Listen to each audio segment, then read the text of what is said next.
Welcome to your ultimate pit stop, Piston Pundit, where torque meets trade talk and horsepower collides with headlines. While President Trump promotes his one big beautiful bill and slaps tariffs left and right, Canada has fired back. Not with rhetoric, but with raw materials. We're talking about a $1.5 billion aluminum mega project, a surge in exports to Europe and Asia, and a clear break from relying on U.S. trade. Is this the start of a new global metals map, or just clever Canadian hedging? Buckle up, because in this aluminum arms race, Canada isn't just holding the wheel, it's flooring it. Here's what's driving the shift.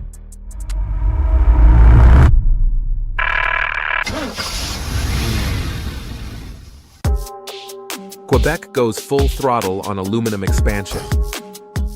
Canada's aluminum game just got supercharged. Aluminary Alouette, Quebec's industrial powerhouse, has announced a bold $1.5 billion upgrade to its Sept-Îles facility, a move that's as political as it is industrial. But don't mistake this for just a facelift. It's a firewall against Trump's 50% aluminum tariffs and a long-term play to fortify Canada's grip on North America's aluminum output. The deal isn't just hefty, it's strategic. Backed by Hydro-Quebec's clean, stable energy, the facility locks in low-carbon credentials and ensures long-term pricing predictability. With $750 million allocated through 2030 and the rest through 2045, this isn't just future-proofing, it's future-dominating. Quebec already accounts for 70% of the continent's aluminum. This deal? It cements their supremacy. Let's talk specs. 950 employees, 630,000 tons of annual output, and Rio Tinto owning 40%, with the rest backed by European giants. For the aluminum curious, that means every Tesla panel or aerospace bracket sourced from here could soon bypass US customs altogether. But Canada's industrial moves aren't running on autopilot. They're being steered aggressively from the top. Mélanie Joly puts the pedal down on policy. Enter Mélanie Joly, Canada's industry minister and the country's new economic pit boss. On a recent visit to Quebec's aluminum corridor, Joly didn't just visit the plants, she revved up the rhetoric. She called Trump's tariffs unjustified, illegal, and unacceptable, adding, "The front lines are aluminum, steel, and autos." That's not just talk, it's turbocharged diplomacy. Joly's not idling either. She's slashing the red tape, cutting paperwork for funding from 50 pages down to 12. She's also firing up liquidity pipelines through institutions like BDC and CED, giving smaller manufacturers the octane they need to compete. And her long-term strategy? A three-gear plan: short-term anti-dumping defenses, medium-term investment and financial streamlining, long-term integration of Canadian aluminum into military and national projects. She's also warning fellow policymakers. The US under Trump is unpredictable. He'll tweet a new policy at 6 a.m. and we'll be left scrambling, she said. Her solution? Detach Canada's economy from US volatility before another tariff bomb drops. So, while Trump is pulling levers in DC, Canada's quietly shifting gears globally. Before we delve deeper, make sure to hit that like button and subscribe to Piston Pundit. It helps us fuel more deep dives into the machines and markets shaping our world. Exports rerouted. Canada's diversification strategy in overdrive. As Washington goes hard on tariffs, Canada's exporters are peeling off into new lanes, and the May 2025 trade stats prove it. Exports to non-US countries rose 5.7%, while US-bound shipments slumped to pandemic-era lows. The trade deficit narrowed too, from 7.6 billion Canadian dollars to 5.9 billion Canadian dollars, signaling a rebalanced road ahead. It's not just aluminum that's seeing global traction. Canada's shipping more gold to the UK, more crude to Singapore, and more pork to Japan.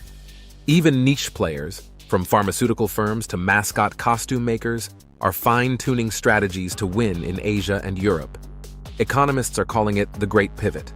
And with free trade pacts like CETA and CPTPP in full throttle, Canada's proving it doesn't need to tailgate the US economy anymore. It's drafting its own course, and doing it with precision. But the real twist in this trade tale?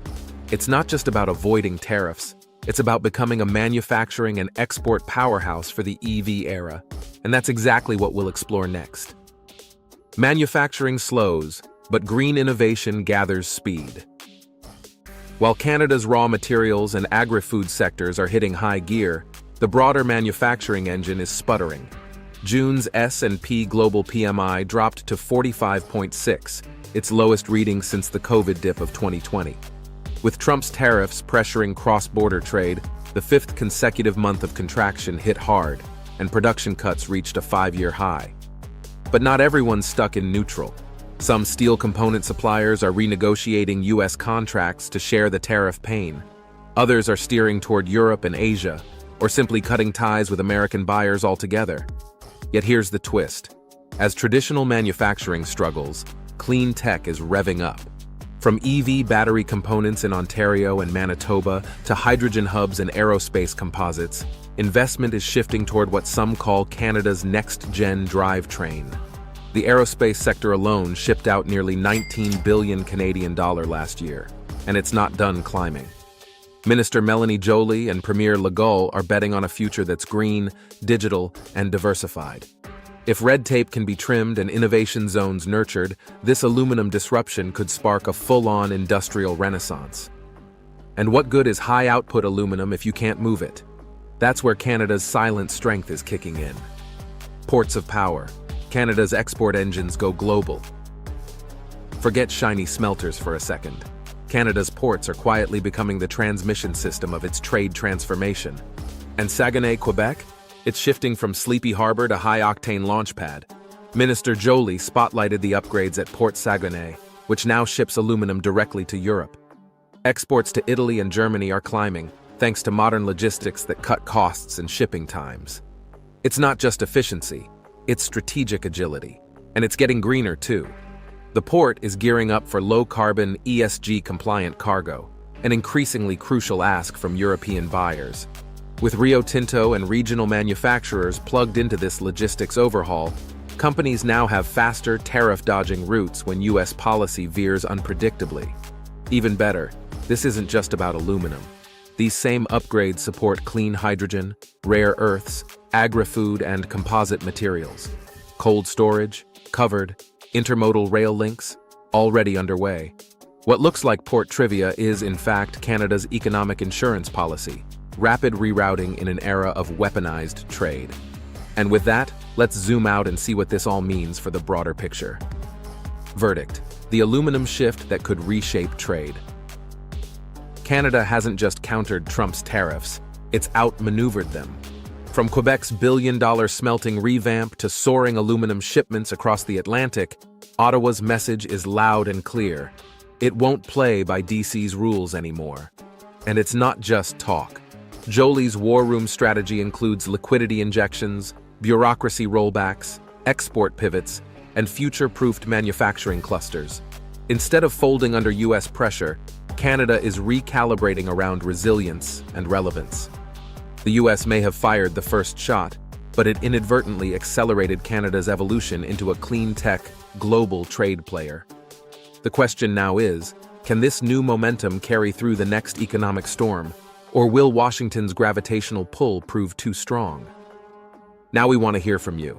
Can Canada really build a trade strategy that ditches U.S. dependency? Will clean tech and EV investments be enough to offset traditional manufacturing losses? Is Canada becoming a global blueprint for post-tariff industrial strategy? Drop your thoughts and experiences in the comments below. If you found this breakdown insightful, make sure to subscribe to Piston Pundit, your ultimate pit stop for vehicle updates, global auto trade shifts, and everything in between. Hit that bell so you never miss a turn in this fast-moving ride. Thanks for watching Piston Pundit, and see you next time. You can now check out the videos on screen. There's plenty more torque-driven content to explore.